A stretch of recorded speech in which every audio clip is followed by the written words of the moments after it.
you had a chance to have it read. I don't know. But I am going to call the meeting to order because it's May 22nd, 2019, and this is the Grand Marais Public Utilities Commission. And all of our commissioners are present. And any thoughts about the consent agenda? I don't have to take the bills. Just poke them through here. Okay. I had a question about all the money to, is it Ehlers? For debt payment, Mike? Yes. All the money meaning? It's just a lot of money. Can you provide us a brief update with what that's financing? Yes, the Can you reference a page, 175, please? that's the first page on the bills. Okay. 175,000 Got it. and the 307,000, yeah. 10,887 is our debt payment we make on the power plant bond, and the 110,000 and 150 is the debt payment we make on a bond that paid for the system reconstruction in 2007. So Ehlers is our financial advisors. They're also our paying agent. So we pay them and they make sure that the bondholders get the money that should be distributed to them. And is that a monthly? No, that's an annual. Mm-hmm. And there's two annual payments, one of which is just an interest payment, and one of which is an interest and principal payment. So as you can see, this one includes the debt service bond principal and then the interest as well. Okay.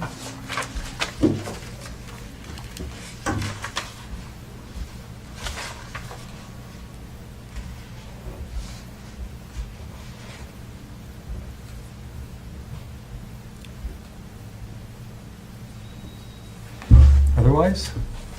Looks like our pretty standard bills that we pay. I would make a motion that we approve the consent agenda. Second. All in favor? Aye. Aye. And should we move on to Evelyn's request? We shall. Next item. Who wants to start? Well, we read through the, her assessment of what the problem was. Obviously there was water that was used. Didn't go into the sewer system, so when the credit was made for the sewer system, which was our standard practice, that follows our protocol, she's asking for us to give some kind of consideration for the water usage, which... Yeah, we refunded the sewer charge, the extra sewer charge, Yes. right. That we didn't charge her for that. Right. We didn't refund it, we just didn't charge her. Mhm. Our policy has been that even though it's an unfortunate situation that those individuals in the past have paid the water charge, I know it's a hardship for people to do that, but the water did go through our system, and it costs us, money to produce that water. And that our policy has been to charge for the water usage. Okay. Of course, the water did go into the ground and probably is going to get back into Lake Superior. So we kind of get the water back. We always And- get the water back. We always get the water We back. usually charge for the return trip too. And really, the water system is kind of I envision it as a system where everyone pays a little bit to support the infrastructure that delivers the water to each household. And probably I feel like she's still kind of paying her share to support that system. This was a one-time use of water that was kind of an accident, and it didn't really add to the cost of the system maintaining it. And so I kind of am of the opinion that we should make an exception. Well, over the years, we've had probably, I mean, I think I've seen probably 5 or 6 of these types of requests come before the commission, you know, when I've been on it, and, you know, I don't recall that we've ever given any kind of exception to the policy. And, you know, I could see offering, you know, a payment schedule and making it, you know, easier to do that, and, but I think if we start opening the door to, you know,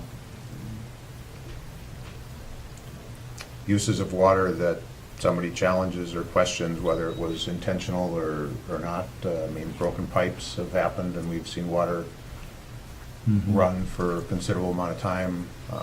You know, it's unfortunate circumstances. I mean, I know personally, I've had the same thing happen on one of my rental properties, and, you know, I ended up paying a $900 water bill. You know.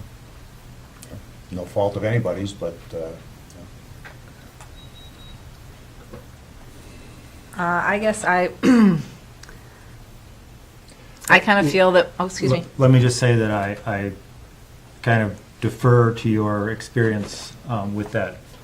That's significant to me to hear you say that this has come up before and that has been a kind of the long-standing policy. yeah, in most cases that I can remember, it's been some kind of a, you know, broken pipe or something that has gone undetected for a period of time, Sure. and, you know, all of a sudden, the owner finds this out, and, This time it was the dog. yeah. Maybe. She doesn't think so. We're just kidding. We don't know. I was going to say that I recognize the bind we're in and not wanting to set a precedent. And I think a payment plan would be great. And I also think that in recognition of her, you know, situation as an elder in our community, perhaps we could reduce the bill somewhat as a sign of good faith and kindness. She's also a former mayor. Oh, well, I which, wasn't thinking about that, but I mean, I know she's I an know. older woman. Mhm. I mean, if maybe that wouldn't be good if she's a former mayor. I don't know. That wasn't what I was Right, thinking. no. But Well, I think whatever we do, I think we should make sure we're clear about what we're saying, and because we'll have another request coming up, or somebody will have another request at some point in the future when these unfortunate circumstances happen. Probably a lot more requests if you show a bit of kindness. Well, I mean, I don't have a problem showing some kindness, but, you know, I think we just need to be clear about what is our policy, and our policy has been that, you know, we've forgiven the sewer charge because, you know, where it's been shown that there is no use of the sewer, there's no reason to make a sewer charge for the water. But we've also been very clear about getting the full payment for the water usage. So unless we're talking about specifically changing the policy to something different, you know, I guess my thought is that we continue to do what we've done in the past. And Mike, do you have anything to add in terms of guidance with that? And Well, what I already said, you know, you're generally insulated from these types of situations at a board level. yeah, There's lots of potential requests for consideration that will provide you an opportunity to act with kindness, if that's what you want to think of it as. You know, it's not our money though, right? It's our customers' money. So I don't know if it is a kindness to take money from the other customers and give it to a different one. And you know, we do try as hard as we can to point our customers to resources that are actually designed to help out when people are having difficulty. You know, that happens every winter to our electric customers for sure. right. The other thing I'd say, maybe in response to your point, George, about the shared expense piece of it, we have a rate system that's designed to measure people's share by the amount they use to more of an extent than our actual fixed costs. So if everybody paid their share based on a fixed fee that covered the actual fixed costs, then our fixed fees would be substantially higher and our variable fees would be substantially lower. And then if she used all that extra water, it actually wouldn't be that much extra money. But we don't charge it that way. So because it's not designed to actually share that equally, I'm not sure that's a good way to look at this situation. Sure. But we can do rates that way. And if that's something that the board wants to look at, is having rates so that people are paying an access fee that covers our fixed costs, and then the variable fee really only covers our production costs that are variable, such as electricity use at the plant or chemical use at the plant, that we could do that. No, I think that makes sense. And, you know, the rate, the way it's set now is if you use more, you pay a little more of those fixed costs. Yeah. So I'm not Yeah, that makes looking sense. for that. Well, and I think the kindness part is being able to offer a payment, plan that doesn't, demand or place interest charges on, the ability to pay that, immediately. And, I mean, we can do that without really Okay. incurring much additional costs, so. And I think to be able to know that we're gonna get the money, it's better to have a person put on a payment plan where they have a period of time to recover, from a larger, especially larger expense, especially if they're on a fixed income. Then if you look at this, again, from your perspective, and there's a series of factors that you brought up why this might be a case where you'd want to grant an exception, I'd really recommend making that a policy that's very clear about what those factors are to prevent having to redo this conversation every meeting when 2 or 3 more people come with a series of individual factors where they don't necessarily think that their bill is appropriate. So would you be looking at a case where you can demonstrate that that's clearly no fault from the customer and that they have some sort of hardship financially, or they're an elder, or they have a fixed income, or there's some series of factors that you'd say, in this circumstance, we would grant some amount of forgiveness, make that a policy, and then you don't have to come back and be put in a position where you have to decide every single meeting.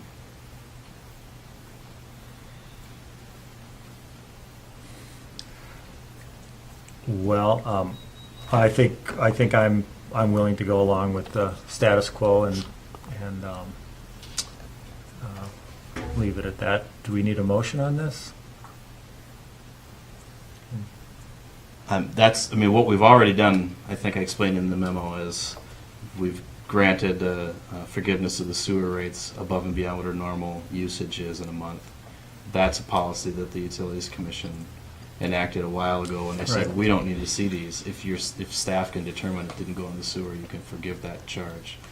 What we've also offered is a payment plan where she can take a year to pay us back the additional. That's longer than we normally grant, not in a hardship situation, but just a situation where somebody falls behind on their bill. And that's at a 0% interest? No, she'll be paying late fees for what she's not paying on time. So she would be paying an interest on the outstanding balance? It's not an accumulating fee, it's a one-time late fee that a person pays, then they don't pay it again every month on what they have, what's behind. So And is that fee determined by the amount that's owed? it's a percentage. Okay. Yeah. And what is the kind of the Percentage? outstanding amount? 1,500. What's the standard late fee charge for anyone? 8%. 8? Yeah.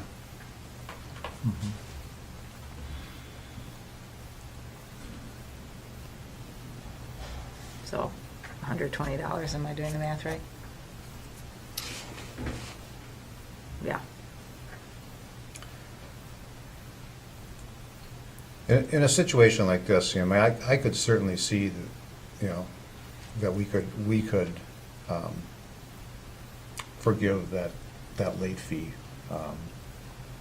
I mean, it's not money out of our pocket. And when you're confronted with that kind of a bill, to add an additional amount on top of it just seems like you're just, you know, it just seems that could be Seems- viewed as being excessive.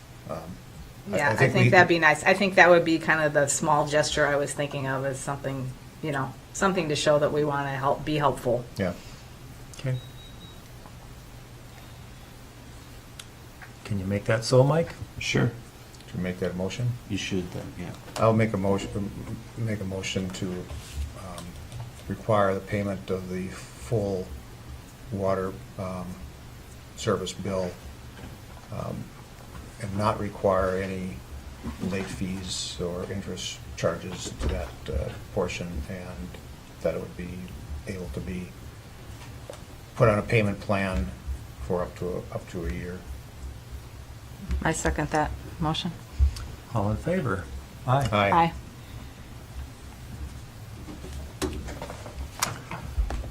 Okay. Here we are. My turn? Yes, Brian, come on Okay. up. Thank you. So this is I just got a couple handouts for you. 1, 2, 3, 4. So this will be the presentation that I'm giving. And I can give the long version, which is like an hour, or I can give the short version, which is a lot shorter. I'm in no hurry, but George likes those long version, Well, That's when I right, I've walked been in, known. they said I had a presentation that I wanted to project. And I was like, oh man, I had an opportunity to project a presentation, and I didn't. yeah, we got this beautiful new screen. I know, it's awesome. So then this, the second one that I'm handing out is, 2, 3, 4, is just a informational thing about LED lighting for y'all to have.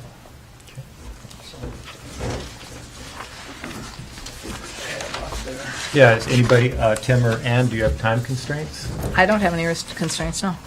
I'll keep it the shorter one. 5 o'clock. So, whatever you feel is appropriate. Okay. Try to keep it short, it may not end up Yeah, being that don't way. Let's at least start with that use goal. that as a Well, I'm gauge, long-winded Let me- anyways, let me- right? Let me ask a question first. So after Brian, I see other items on the agenda. Is there quite a bit under that? No. I don't have anything. The only thing I had was, I was going to ask Mike if you knew anything about the LED retrofit program that Keith Butcher was working with the CERTS guy. Is that for the street lights or? what? No. It's a residential LED lighting retrofit program that Keith Butcher was working on. And No, I didn't know anything about No. it until those series of emails came through, and Okay. so And there's a I said, little "Sounds great," summary at the but- very end of our agenda about that. LED retrofit. that one little note. That's Yeah. about as much as Yeah. I know. Okay. Okay. That's all I know. So. Okay. So I was just trying to ascertain how much we Yes. had to do after Brian, so. Sure. So the reason that I came here is I want to talk about night skies and dark skies. So there's I don't know if you've heard it, but there's some people in town that want to do the International sure. Dark Sky Association certification for Grand Marais. And part of that certification requires that you go to all the power structures in town and get support. So they want majority support, not just from the council and the mayor, but they would also want like the PUC and EDA and all that stuff on the outside. So I've already met with the EDA and they have given support to it. Met it with Visit Cook County, and Visit Cook County has given support to the IDA designation. And Jim Boyd at the chamber has given the support. We haven't gone to the full board to get that support yet, though. But Visit Cook County and EDA should have sent a letter already to the city council and the mayor supporting that, or to the city. I don't know, did you get those letters yet? If it was a while ago, maybe. It's been a while. Yeah, it's Yeah. been a couple months. Yeah. So I'll just go. We've had some information come to the council, Yeah, on that. and we've talked about it on occasion, just with reference that, the mayor has an interest in that and would like to continue conversations. We haven't identified that as a priority of the council at this point, but Yeah. it may come up some future council meeting. Okay. Yep, so the reason that I'm here is just, I'll go through the presentation, but I'll say the asks up front is I just was hoping that the PUC would send a letter to the city saying that you would support the IDA designation as well. And then separate from that is if you don't want to support the IDA designation, I think there's a lot of good reasons to make sure that any lights that the PUC is responsible for would maintain a certain color temperature of 2,000 to 2,700 Kelvin, which after I give the presentation, I'll give you reasons why. You'll see Didn't why we I already want that. make that decision or make that recommendation that those bright lights be converted when changes are being made to those 2,700 or less? I mean, I thought we had had that conversation at one point. We had that conversation in the context of the Highway 61 design process. Yeah. I thought we had it in terms of just any streetlights that, would be replaced, that they were going to be replaced with that 2,700 Kelvin bulb. I mean, you don't recall that, or is it? Well, we don't have a policy that says that, but that's what we're trying to do, yes. Okay, maybe it's not a policy, maybe it was just an understanding that that's what we're working toward achieving. Yeah, that would be good. What I have noticed is just with the county, there was an understanding that those would be replaced with 2,700 Kelvin bulbs, and somehow if it's just an understanding, it didn't get communicated to the guys that actually replaced the bulbs. So 4,000 Kelvin bulbs have gone in because they weren't willing to do a policy, I think. So my ask would be to have a policy of 2,700 Kelvin or less for replacement bulbs. And I think there's some reasons why that we would want to do that.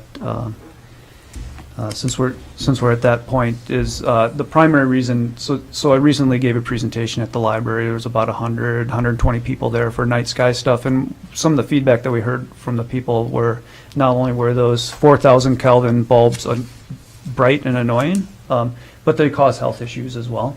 So the AMA has come out and said that 4,000 Kelvin bulbs, which is a blue bulb. So if you're not familiar with the color temperatures, the 27 to 2,000 would be a yellow-red bulb, and then the 4,000 is like a blue bulb. So that would be similar on Highway 61 at the top of the hill.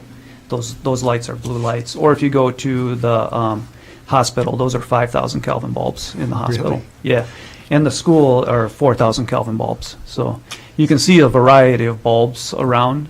On the residential roads, those are 2,200 Kelvin that we have on our residential streets in town. And downtown here, there are some 2,700 Kelvin bulbs, but the majority of the bulbs in town are 2,200, except at the hospital, the school, and on 61, where MnDOT's putting in 4,000 Kelvin. So, but the AMA has come out and said, and this is on the second page here. So they've documented that with these 4,000 Kelvin bulbs, or this blue light bulbs, increases your risk to cancer, diabetes, cardiovascular disease. There's also reduced sleep, daytime impairment functioning, and additional obesity. So there's studies for all of this stuff. And that's the American Medical Association. American Medical Okay, Association. and is blue light is also the stuff that we're supposed to avoid on our phones before bedtime, right? Yeah, so if you have a newer phone and you notice that it turns reddish at night, that's what it's doing, is it preventing that blue light from getting your eyes. And what happens with that blue light is it actually affects your sleeping patterns, so it affects the melatonin production in your body, and it throws you out of sync. Because our skies during midday are 5,000, so when our body responds to those midday 5,000 Kelvin lights, it kicks in a different type of production and throws your whole body out of whack. So it ends up being these health problems. So there's a whole AMA paper that if you all want if you want to dive deep into it, I can get you that AMA paper that talks about the risks of that stuff. So with the dark sky stuff, for the designation, we're pretty lucky because we live in a county that is extremely dark. So we're the darkest county east of a line drawn from North Dakota to Texas. So east of there, we're it in the United States as far as darkness. They rate darkness on a scale that's called the Bortle scale. And on the Bortle scale, they go from 1, which would be as dark in the world, to 9, which would be like downtown Minneapolis. we have a 1 in the county. So we're one of the rare places in the lower 48 that actually has a 1, and that's at the very end of the Gunflint Trail. But most of the county is a 2. And downtown Grand Marais is a 5 now. We used to be a 4. And this is a story that I like to tell about the changes in the 15 years that I've been here. In the one of the first 2 years we were over there is when John Amron used to own Superior Coastal Sports, and we hung a screen on side of this building. It was 4 sheets sewn together, and we projected a movie up on there.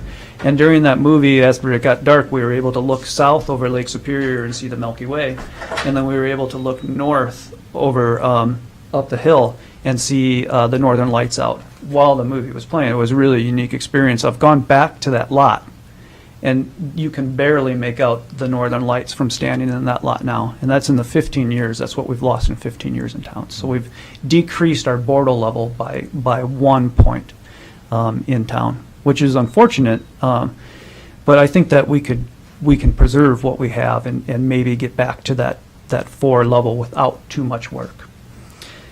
You know, and something like that, Brian, how far do you have to get out of the downtown area before you start to reduce that number again? You would, so it used to be where we could get to the golf course and then we would be down to a 3. With the new light at the intersection there, that keeps it at a 4 now. So you'd have to go to about Elbow Lake to get down to a 3. So what's that, 15 miles? Something like that, 10, 15 miles.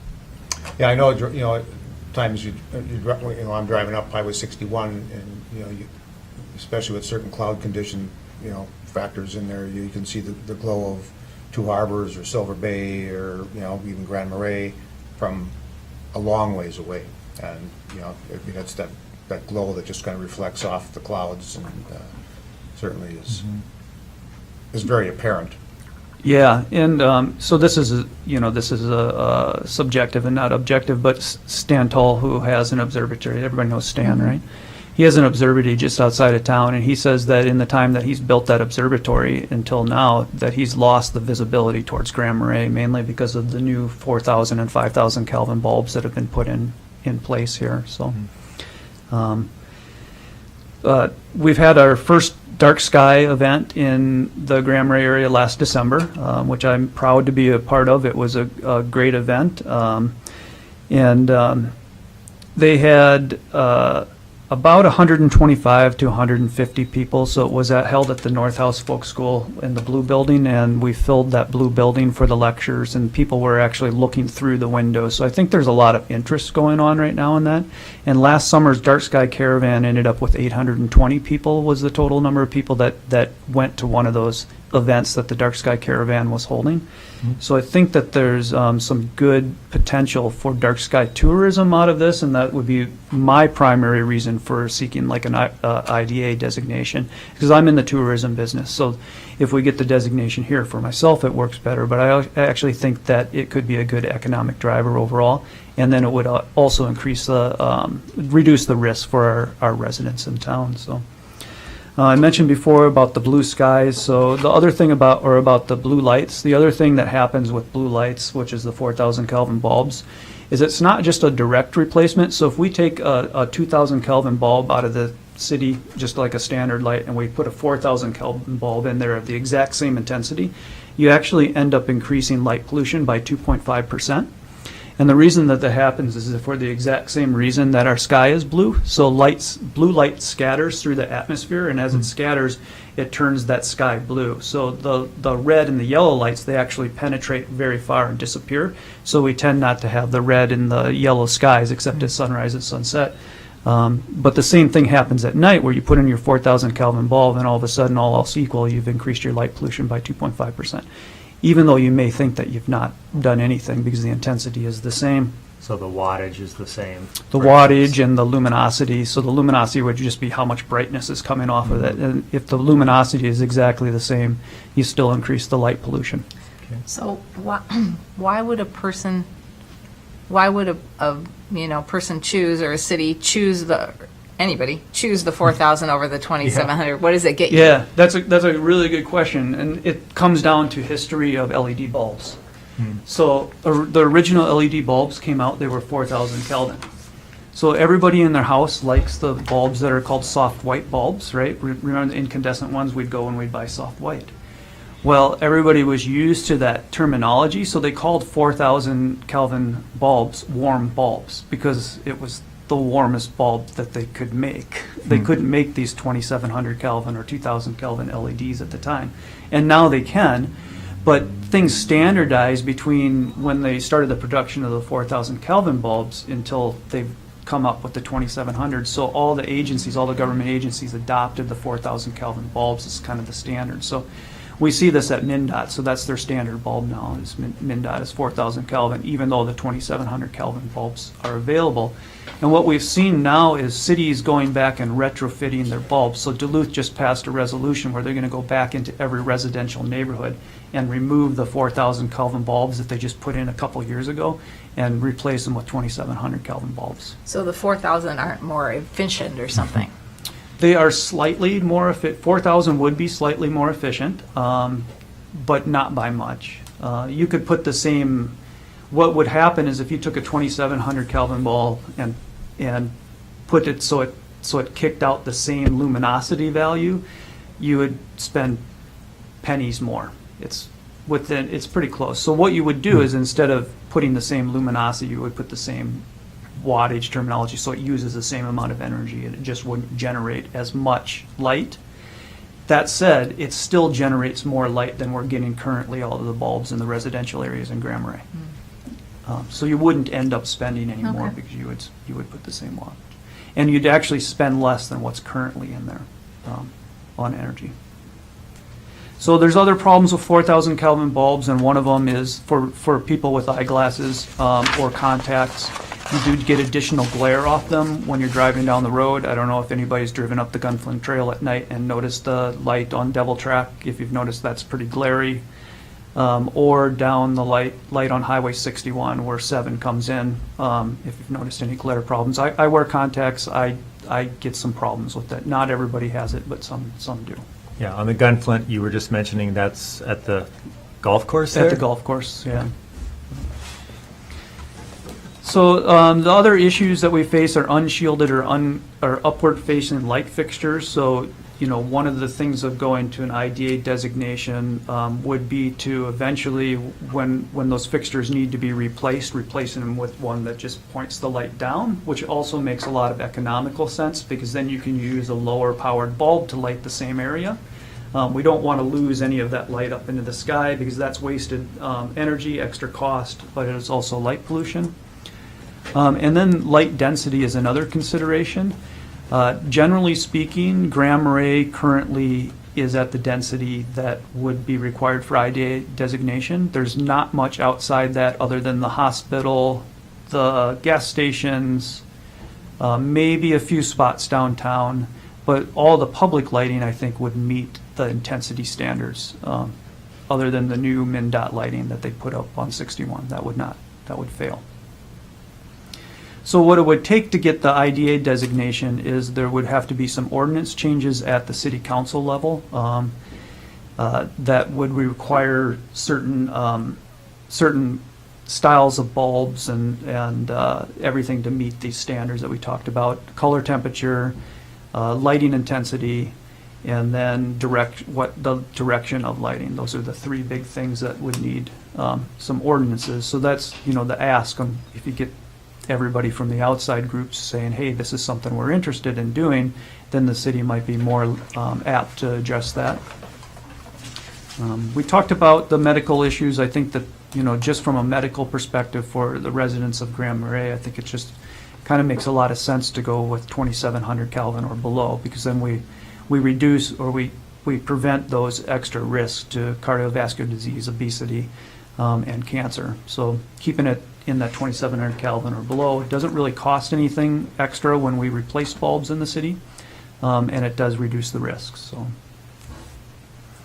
and then I got the suggested, the standards are suggested right here.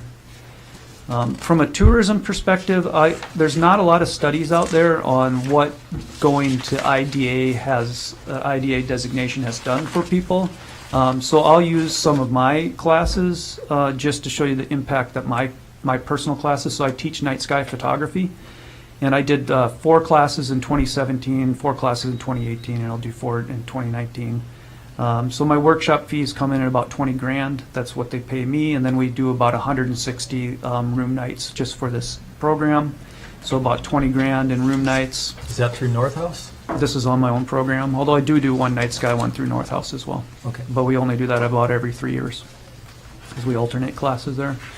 So, and then food and estimate, and the people over at Visit Cook County will tell you my estimate of an average of $60 a day for food is pretty low. They would probably estimate that more in the 110, 120 for total stuff spent, but about 10 grand. So just from my very small program, it's a $50,000 economic impact.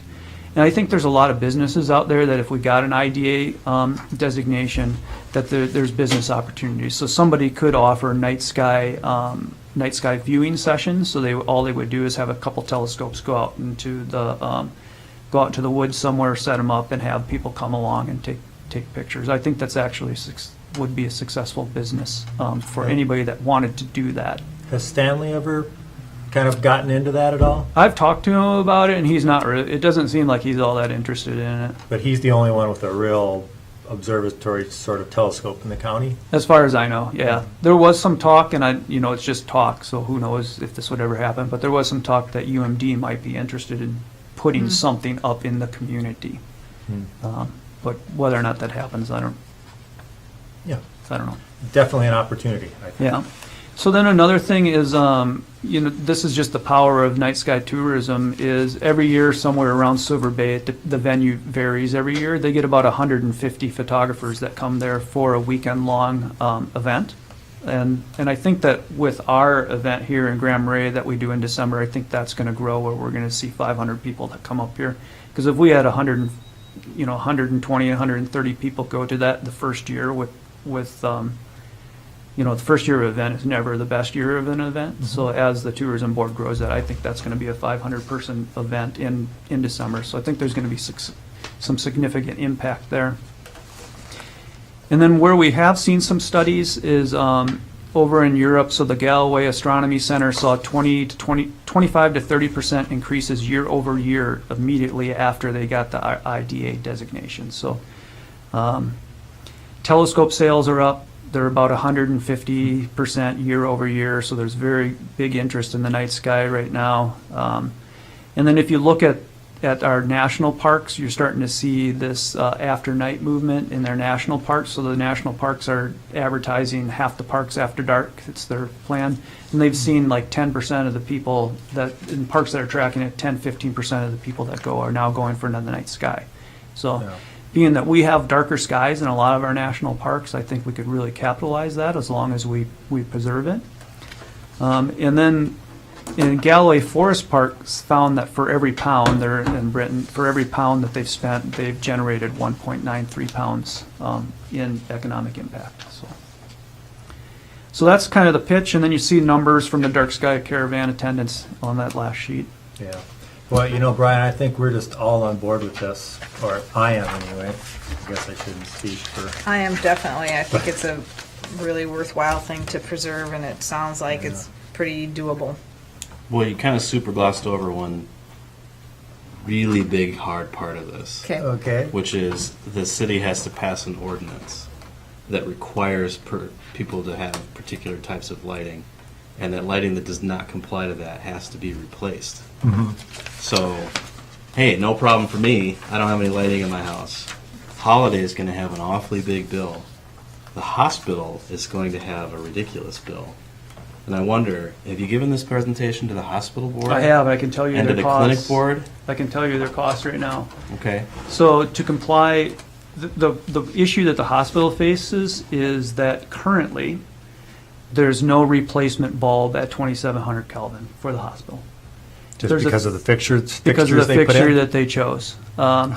So in order to replace the entire parking lot, it would be 27,000 to replace the parking lot. Because they'd have to replace the Because they would have to fixtures? replace the whole pole, actually, because their fixture is part of their pole.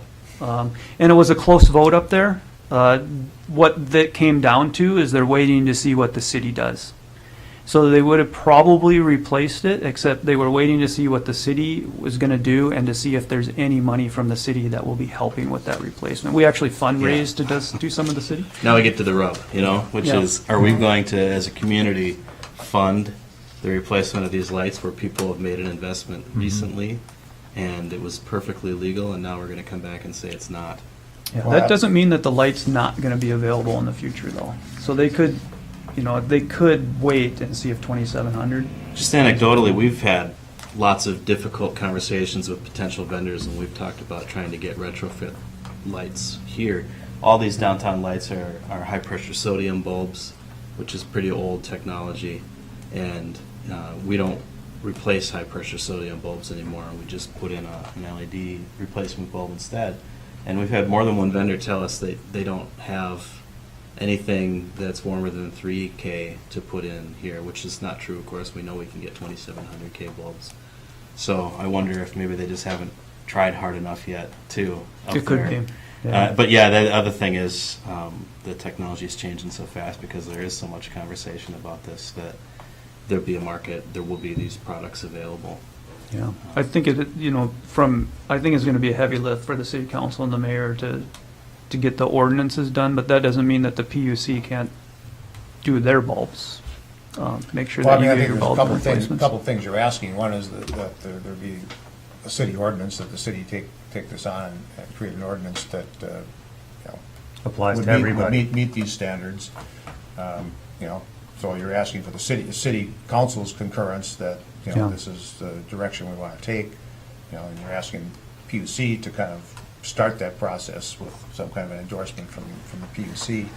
I think personally what I would like to see done, because I think you're right, George, I think there's an interest in this, but the question is, it hasn't been brought to the community, to just make this broad assumption that this is what the community wants without having it open to any kind of a community conversation. In my mind, we need to take that step before we would make that, take that action. I'd like to see this whole kind of concept referred to the Planning Commission for ordinance development and issues of dark sky, compliance, and let the Planning Commission, who deals with those kind of land use regulations, deal with that issue and go through their process, and then make a recommendation to the council based on the results of the Planning Commission. And that way, at least you have a procedure to follow rather than just taking an action without any idea of what the repercussions are going to be. And we could say, yeah, sure, we endorse this, we think this is a great idea, but that's the three of us saying that as the Public Utilities Commission. I think we have more responsibility to make sure that the community is engaged in that conversation before we make that decision. You have a perfect opportunity to do that too. The council's made code enforcement one of their high priorities to study this year. That's what this issue is a code enforcement issue. A couple of years ago when we started hearing about this and I started looking at what does it mean to get designated, you see what the template for this ordinance looks like, and it's beyond complicated. It's orders of magnitude more complicated than any existing code enforcement that we do right now. And so we're not just talking about the willingness to pass a law, we also have to have the willingness to put in place the infrastructure to make it work. Is it the measurement that's difficult? It's very complicated, and all these code enforcement issues are, but this presentation's kind of boiled it down to simply measure terms, but it's not this simple. And when we start measuring, why do we think that holidays lights don't meet our requirement that we would have? It's just kind of a gut feeling right now because they're super bright. But if we're going to do code enforcement, we actually have to be measuring and we have to have standards in place. All this work's been done. These ordinances exist. Mechanisms are in place that are capable of doing it, but we don't have anything like that here. So we're going to have to create a mechanism to enforce a complicated code enforcement ordinance.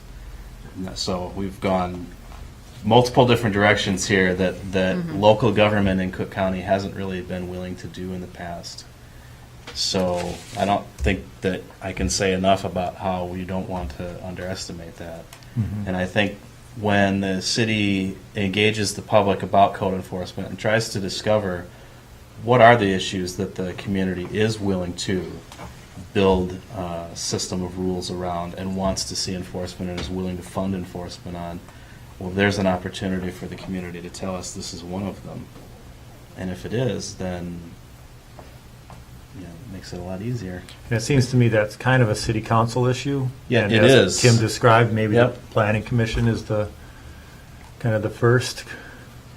Well, I also feel like if an ordinance eventually was passed, wouldn't there be some sort of, grace period time where people were grandfathered in and had time to change fixtures or had some sort of support or help or something? I mean, it wouldn't just be, okay, That would all be Could be. part of the consideration in the adoption of an ordinance, whether you allow, you certainly have if it's a matter of a retrofit, at a minimum, you'd have a certain period of time Yeah. that they would have to retrofit, but you might have a grandfather provision that allows those fixtures or light fixtures to be continued to be used until whenever. they break or. Yeah, that's my understanding of the IDA ordinances typically allow the fixture to exist until it needs to be replaced. That's And- my understanding. And, when we're making investments in these LED lights, we're hoping they're going to be there for 15 to 20 years sometimes. So, Right.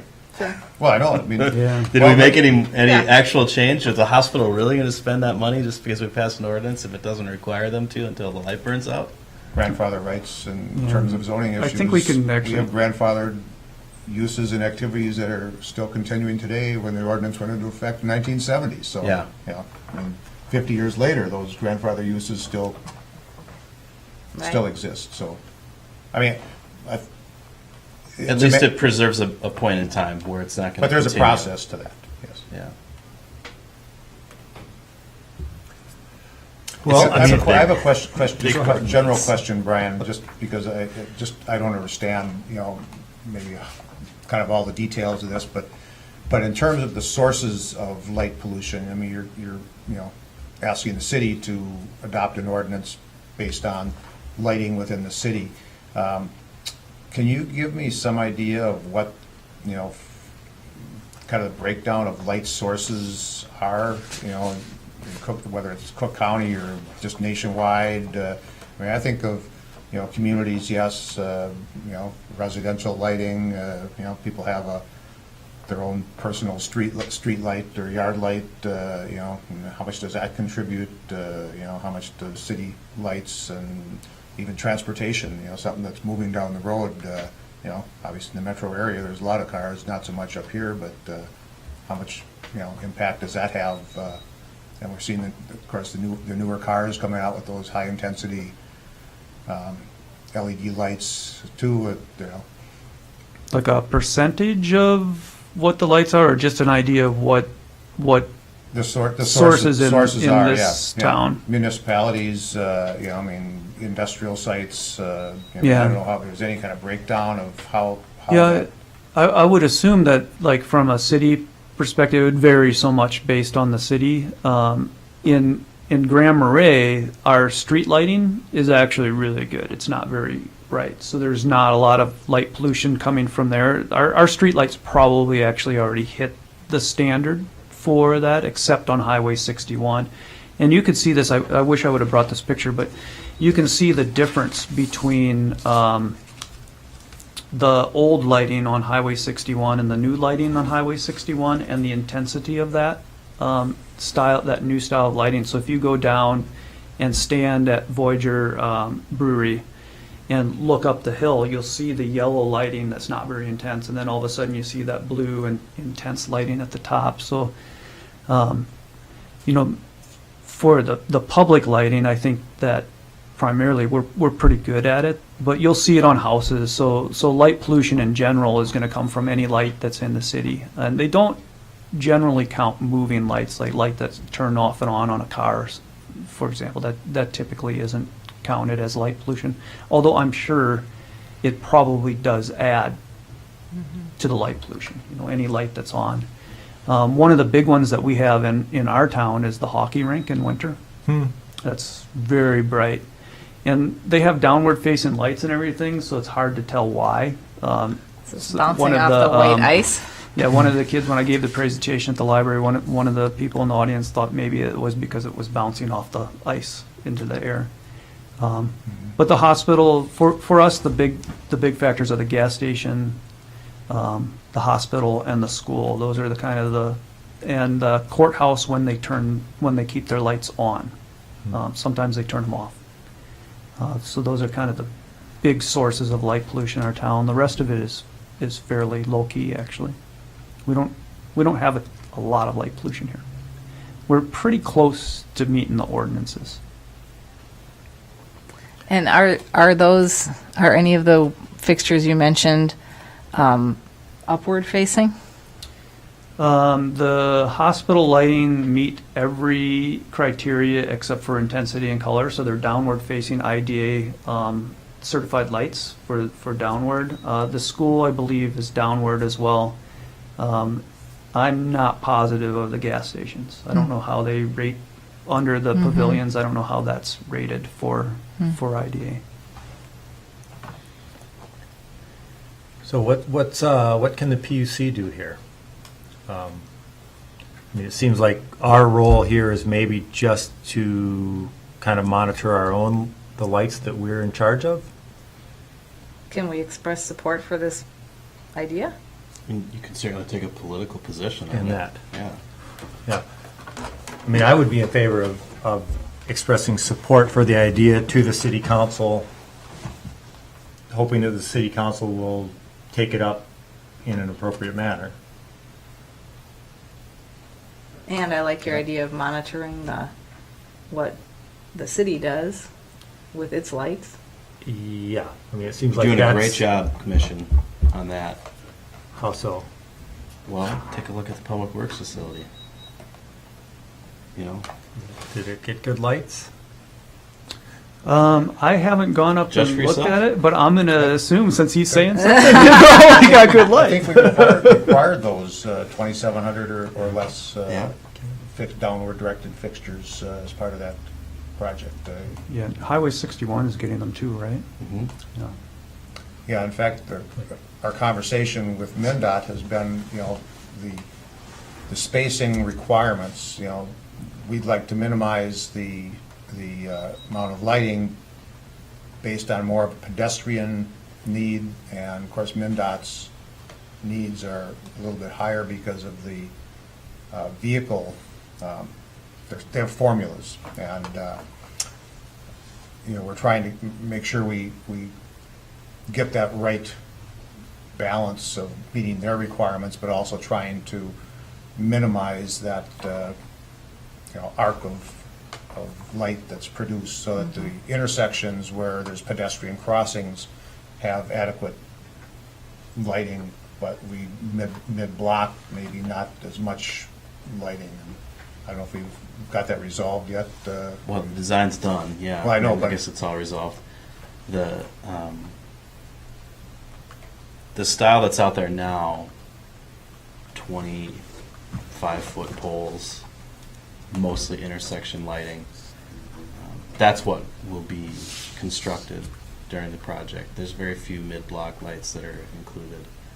I think that's where we last talked about it at the council Yeah. level, is that Yep. we're trying to understand where those mid-block lights would be, so that there wasn't just a kind of an extra light on a block that really that we didn't see a need for. MnDOT might have seen a need because of the They formulas, don't. but Yeah, the part of it was a conversation that was weird because they were willing to pay more for different styles of lighting that didn't really serve anybody's purpose. And so, what's motivating that or any hard to understand.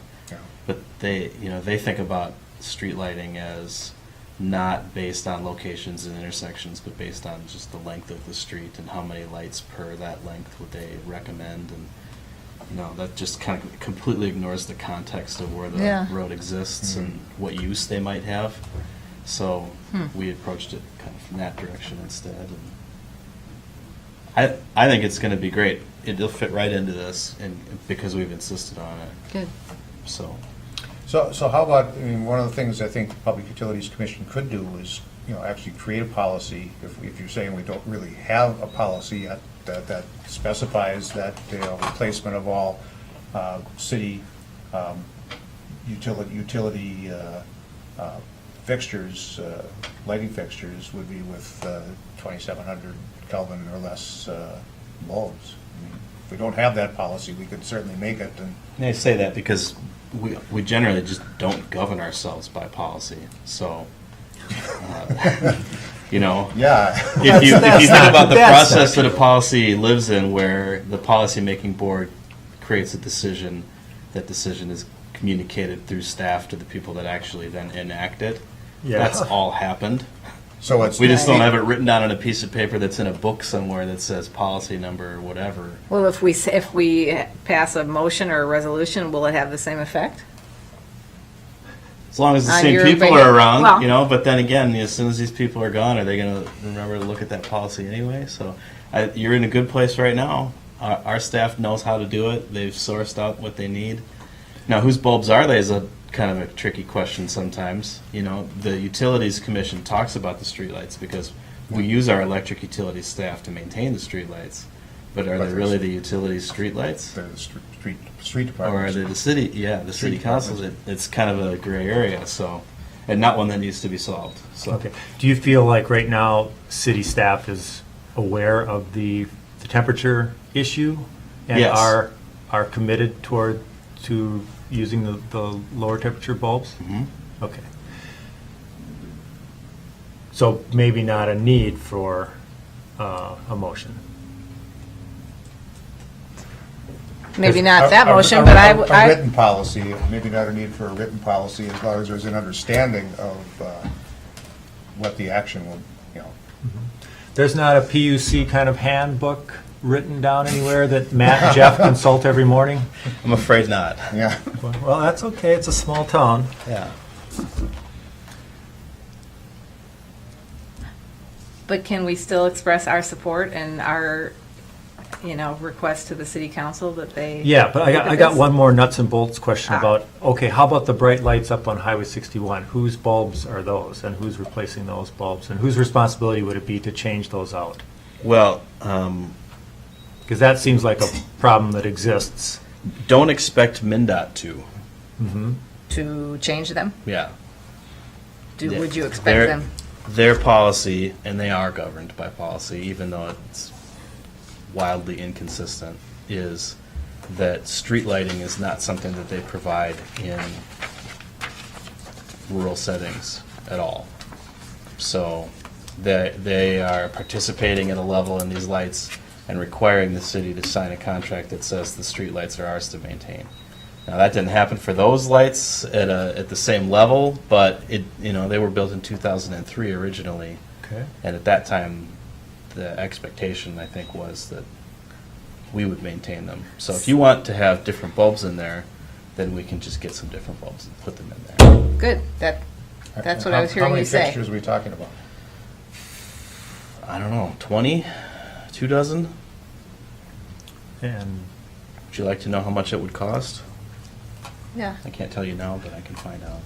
how about this? How about if the city kind of engages in a process where we assess all of our lighting, see how many are, the high intensity or the high temperature, and then change them. We don't have to. That hill heading up the highway and that stretch of lights is really the only ones I think you need to worry about. Okay, is that as far as you know, Brian? Is that the? Yeah, pretty much. There's some going out of town towards Portage that are the same. There's like 1 or 2 fixtures over that way, and the other one that I can think of is up by the school on the south side of the road. There's one that's 4,000 Kelvin and not a 2,700 Kelvin. And it's probably one that got swapped out some years ago, and they just had the 4,000 at the time. So, Yeah. Could be. There's some on the street front down here, some of the lamps. There is one maybe in front of the tavern area that's Yeah. 4,000 Kelvin. Those are not long-term solutions, those heads that got placed on those poles. Okay. So, I mean, we've already kind of put in place, we want to see, as all these bulbs get replaced, they'll be replaced with 2700 K LED replacements of some variety or another. And then those kind of, a few intermittent heads here that have been replaced with a totally different style.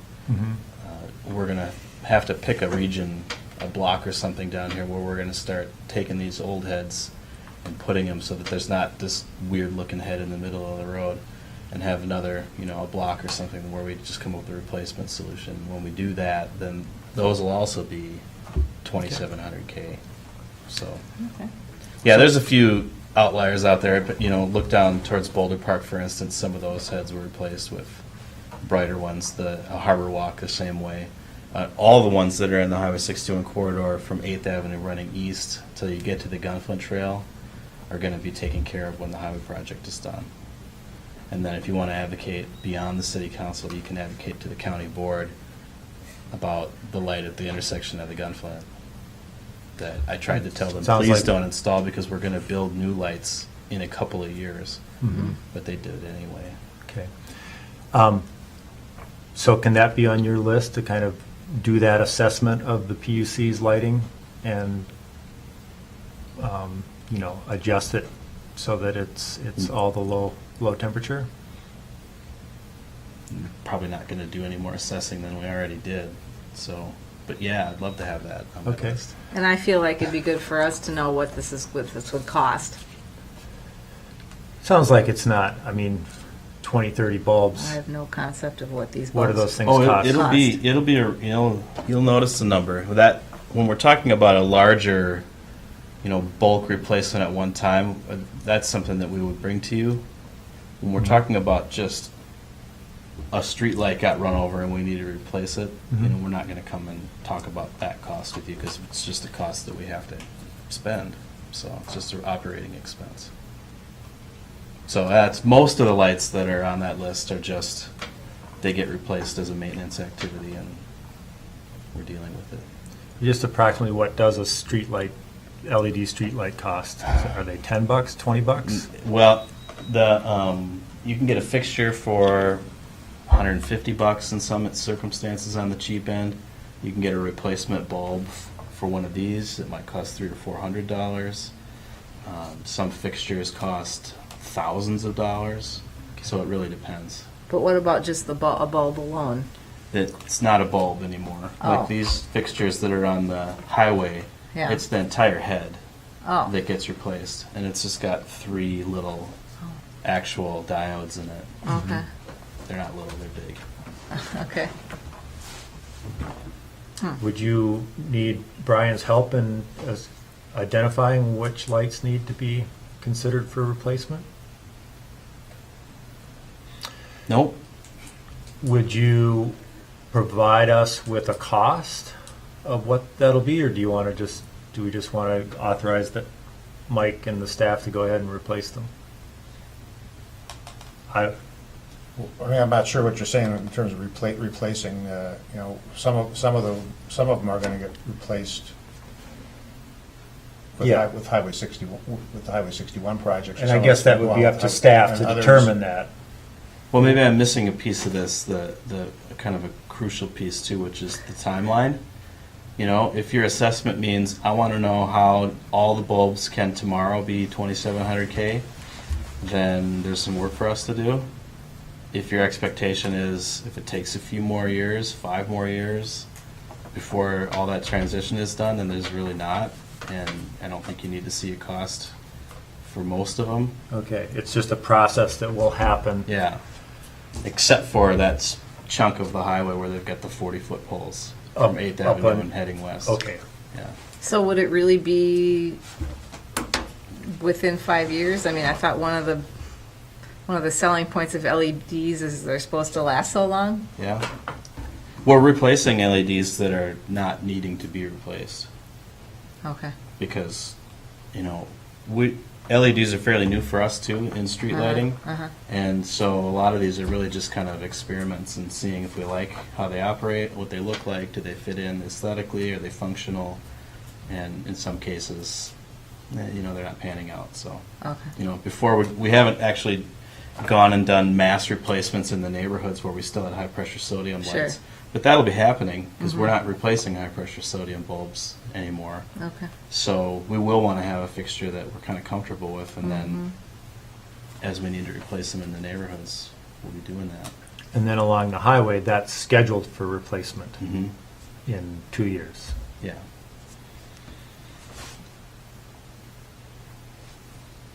So you're back to really the only major project is 8th Avenue and West on Highway 61. Yeah. Let's do that. That'd be great. With what kind of a timeline do that?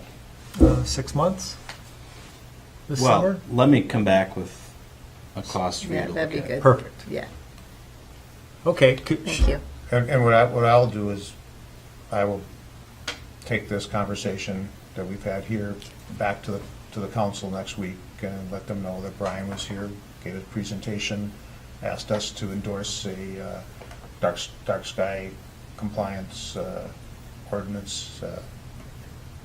Tell the council we didn't do that yet, but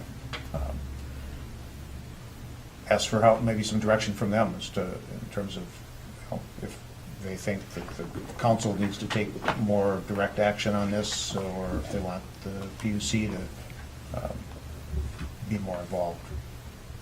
I'd like us to go on the record somehow, and I don't know what it would look like, as saying we support this idea somehow. And Yeah. I don't know what that looks like, but Well, I think just a motion of support for the eventual IDA compliance as a goal for the city, that we endorse that idea. That we work towards developing an ordinance. Which would, Yes. you know, be in compliance with the dark sky requirements. I mean, I think that's what you're asking for. Yep, Yeah. yeah, that sounds about, You know, we're not gonna do that, because we don't adopt those ordinances, but if we can suggest to the council that they consider that we're supportive of moving that discussion along. can I make that motion? Yes. All right. I'll second. Okay, Hayden, did you get that down pretty well? Supporting an ordinance for Dark Skies Initiative? Or support, or endorsing the idea of the city council considering an ordinance for compliance with dark skies? All in favor? Aye. Aye. Aye. Of course, we'll get a crack at what Tim actually says to the council next week before we have to write the minutes up, so. We'll know what it should say. Okay. And they can watch this meeting if they're curious. There you go. Well, Bryan, anything else that you think you were hoping that we might do for this? I mean, it just sounds like a great idea. I agree, looking at the night sky and with the dark sky is just one of the most amazing natural wonders in the world, and a lot of people come here to get in touch with nature and experience nature, and that's an important element. So really commend you for I think you've been at this for a while, so we appreciate that. I think that it's a good thing for the community, and I hope you can kind of keep up the good fight with it. It's going to be, a long-term effort. And again, is there anything else that you think the PUC? nope, the two asks I had was just, what you've done, motion to support the idea of exploring an ordinance. Did I get that right? Yeah. And the other thing sounds like you guys are already doing as not a policy, but just making sure that the lights are 2700 Kelvin or lower, and then shielded lighting, because I believe that's what you Yep, said. and you're doing anyways, specifically, Mike, we're right? going to go after the lights on the hill Yeah. along Highway 61. Yeah, that's a pet peeve of mine, so if you guys go after the one on the hill, I'll just, if you guys replace those, you'll forever have my gratitude. There you go. And, bring to our attention or to Mike's attention any other, particular spots where you think an improvement could be made on the city system.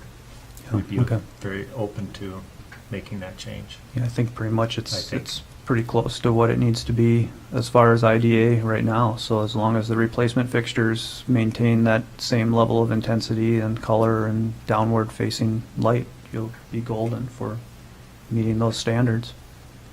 And even if the city decides not to go for the IDA designation, just using those kind of lights actually prevents the light pollution and keeps Grand Marais dark anyways, so.